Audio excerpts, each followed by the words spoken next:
शासन दरबारी वारंवार तक्रारी करूनही न्याय मिळत नसल्याचा निषेधार्थ बालम टाकळी येथील ग्रामपंचायत सदस्य श्यामराव राजपुरे यांनी आजपासून आमरण उपोषण सुरू केले आहे।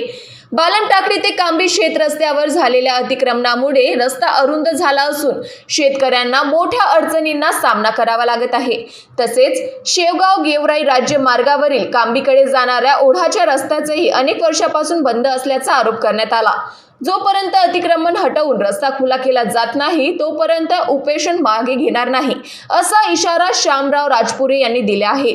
या आंदोलनाला सरपंच, ग्रामपंचायत सदस्य आणि अनेक शेतकऱ्यांचा पाठिंबा मिळाल्याने आंदोलन तीव्र होण्याची शक्यता व्यक्त केली जात आहे। कांबे रस्त्याचा रस्ता वारंवार 25 वर्षापासून शेतकरी सांगून बी प्रशासन हे अतिक्रमण हटीत नाही। जुना रस्ता वड्यातला ह्यो एक 15-20 वर्ष झाले बंद पडा रस्ता आहे। ह्यो जुना रस्ता चालू करून द्यावा अशी शासनाकडे मी मागणी करतो आणि ग्रामपंचायतचा याला ठराव देऊन ग्रामसभात याचा ठराव पास होऊन ठरावाची प्रत ही शासनाला जोडलेली आहे।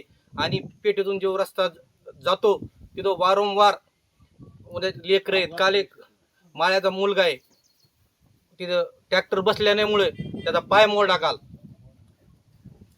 असं मी शासनाला विनंती करतो आणि हे हजारो शेतकरी आलेले आहेत की तिथून धोक्याची घंटा आहे, तिथं जाताना पेठातून तुम्ही प्रशासनाने ते पाहावा आणि आमचा रस्ता मोकळा करून द्यावा अशी मी विनंती करतो।